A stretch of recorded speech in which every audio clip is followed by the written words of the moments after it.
Est-ce que les tarifs américains ont déjà un impact dans la région et quoi savoir des nouveaux services juridiques offerts à la population?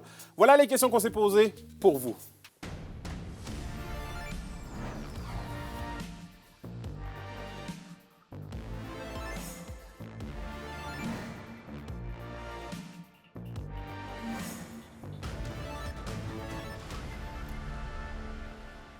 Ici Anthony Dallaire et voici vos informations. On débute le bulletin avec les tarifs douaniers de l'administration Trump. Malgré qu'aucun tarif supplémentaire n'a été annoncé hier dans le domaine du bois, une entreprise de la région connaît néanmoins un coup dur. Et Olivier Chantier-Chibougamau a annoncé que son usine à Val-d'Or et Sullivan fermeront définitivement. Effectivement, Anthony, plusieurs facteurs expliquent cette fermeture. On parle notamment des feux de forêt, du moratoire sur le caribou forestier ou encore de la faiblesse du prix du 2 par 4. Et le clou dans le cercueil, bien, c'est notamment l'incertitude concernant les tarifs douaniers. On écoute à ce sujet le vice-président des affaires corporatives chez Chantier-Chibougamau qui était de passage du côté de Val-d'Or aujourd'hui. On le disait donc dès janvier, pour qu'on puisse envisager un minimum d'activité à Val-d'Or, il faut le retrait de l'épée de Damoclès des tarifs américains.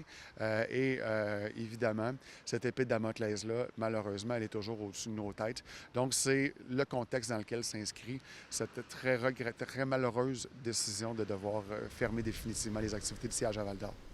Bon, ça c'est dit, mais pour ce qui est des producteurs de lait de la région, là, l'inquiétude semble un peu plus moindre. Là. Effectivement, Anthony, même si des menaces de tarifs douaniers de 250 sont envisagées au niveau des produits du lait, c'est seulement une fraction des produits qui sont exportés. Tout ça en lien avec la gestion de l'offre qui fait en sorte que le lait produit dans la province est en grande partie vendu et consommé ici. Mais il n'en demeure pas moins qu'actuellement, le marché américain veut pouvoir exporter plus ici. On écoute le président des producteurs de lait de la région, Michel Robert, à ce sujet. Parce qu'à date, les États-Unis ont des accès négociés à exporter des produits laitiers à travers le Canada.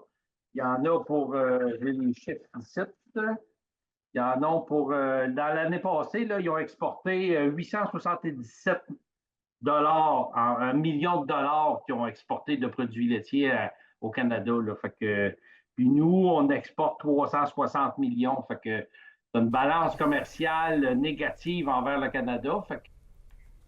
Anthony, la situation en lien avec les tarifs évolue rapidement alors qu'il y a déjà plusieurs conséquences sur l'économie, notamment les marchés boursiers. On surveillera donc si le président Trump pourra reculer dans les prochains jours. Ouais, c'est donc un dossier évidemment à suivre. Merci beaucoup, Olivier. Au plaisir.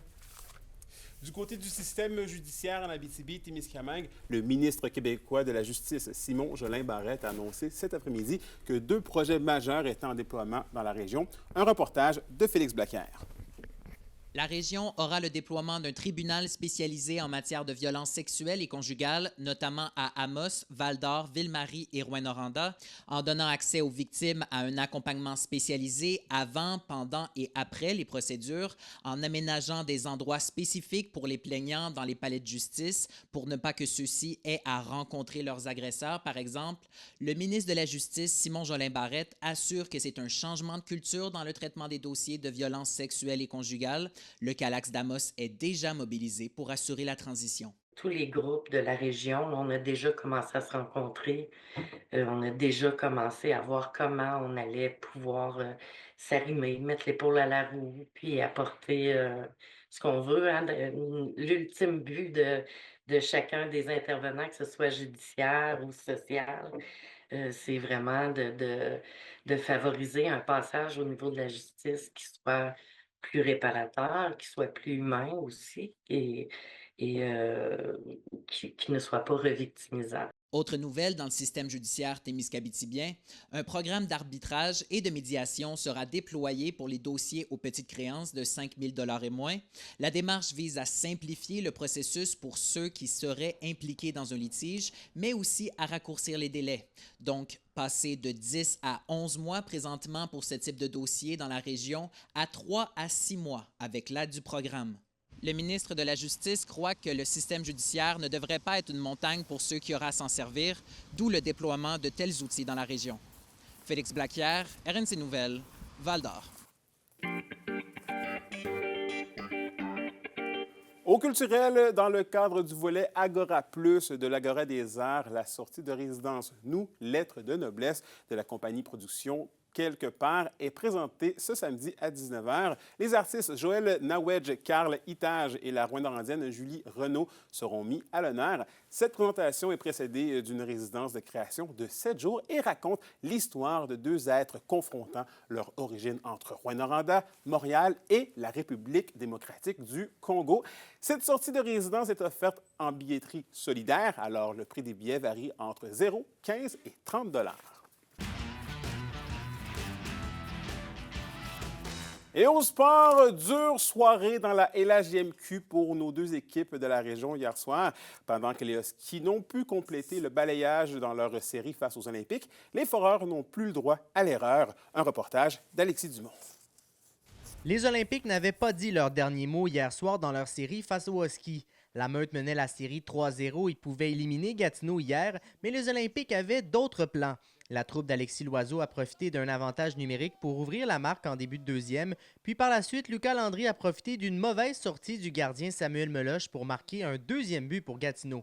Samuel Beauchemin est venu créer l'égalité pour les Huskies, mais au terme d'une prolongation de plus de 18 minutes, Maxime Dubé a profité des largesses en défense d'Antoine Saint-Laurent pour venir délivrer les Olympiques. Ça va se tirer, stopper, et goal! Maxime Dubé!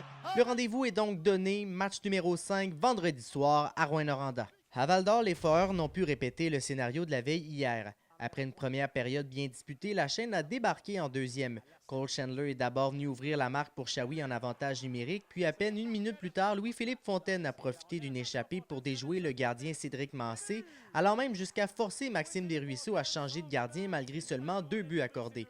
Un changement qui s'est avéré peu concluant puisque Vancelli a profité d'un avantage numérique quelques secondes plus tard pour marquer le troisième des Cataractes en 3 minutes 20 secondes, puis Félix Lacerte en a rajouté un quatrième pour Shawi en fin de deuxième. Avec un match hors de portée, l'intensité s'est faite sentir en troisième. Beaucoup de robustesse, des mises en échec, des pénalités, mais au final, les Cataractes signent une victoire qui pousse maintenant les Foreurs au bord du gouffre. La game, c'était pas ce qu'on voulait, c'est sûr, mais elle est déjà derrière nous. Là. On pense aux prochaines, même si c'est 3-1, on sait qu'on est capable de les battre quand on joue comme il faut.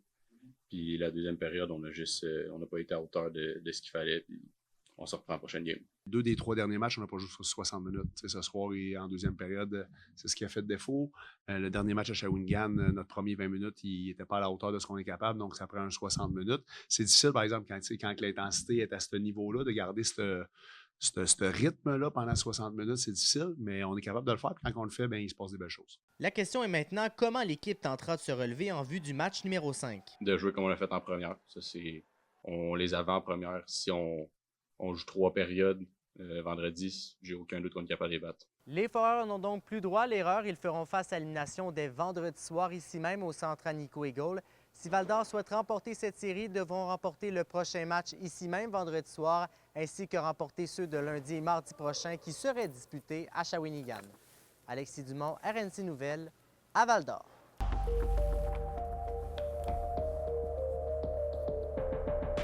À la météo de l'Abitibi-Témiscamingue pour ce soir et cette nuit, c'est de la pluie intermittente pour l'Abitibi et des nuages pour le Témiscamingue avec des risques d'averses. Les minimums seront de moins 5 degrés Celsius.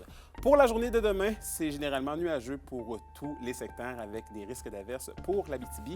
Les maximums seront de 6 degrés Celsius. Et finalement, en aperçu pour samedi, on prévoit de la pluie intermittente avec des maximums de 3 degrés Celsius.